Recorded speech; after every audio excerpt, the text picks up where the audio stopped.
ಓಂ ವಿಶ್ವಸ್ಮೈ ನಮಃ. ನನ್ನ ಪ್ರೀತಿಯ ಬಂಧುಗಳೇ, ಮನುಷ್ಯನು ಈ 6 ವಿಕಾರಗಳಿಂದ ಹೊರಗೆ ಬರಬೇಕು. ಷಡ್ದೋಷಾಃ ಪುರುಷೇ ನೇಹ ಹತವ್ಯ ಭೂತಿಮಿಚ್ಛತಾಂ ನಿದ್ರಾ ತಂದ್ರ ಭಯಂಕ್ರೋಧಃ ಆಲಸ್ಯಂ ದೀರ್ಘಸೂತ್ರತಃ.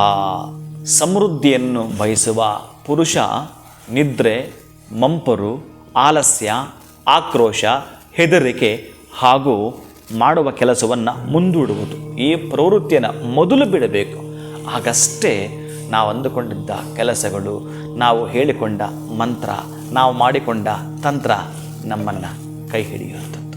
ಅದಕ್ಕಾಗಿ ಇವತ್ತು ನಂದೀಶ್ವರ ಅಷ್ಟಾಹ್ನಿಕ ವ್ರತಾರಂಭ ಇರುವಂಥ ದಿನದಲ್ಲಿ ಇವತ್ತು ಸಾಧ್ಯವಾದರೆ ನಂದೀಶ್ವರನ ದರ್ಶನವನ್ನು ಮಾಡಿಯೇ ತಿರುವಂಥದ್ದು. ಅಂದರೆ ನಂದೀಶ್ವರನನ್ನು ನೀವು ಭೇಟಿ ಮಾಡಿ, ನಾನು ಹೇಳಿರ್ತೇನೆ, ಶಿವನ ದೇವಸ್ಥಾನಕ್ಕೆ ಹೋದರೆ ನಂದೀಶ್ವರ ಶಿವನಿಗೂ ಸೇರಿಸಿ ನೀವು ಮಂಗಳಾರತಿಯನ್ನು ಮಾಡಿ ಅಂತ ಹೇಳಿರ್ತೇನೆ.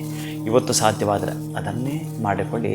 ಓಂ ತತ್ಪುರುಷಾಯ ವಿದ್ಮಹೆ ಮಹಾದೇವಾಯ ಧೀಮಹಿ ತನ್ನೋ ನಂದೀಶ್ವರ ಪ್ರಚೋದಯಾತ್. 8 ಸಲಕ್ಕೂ ಅಧಿಕವಾಗಿ ಹೇಳಿಕೊಳ್ತೀನಿ. ಶುಭಂ ಭೂಯಾತ್. ಒಳಿತಾಗಲಿ.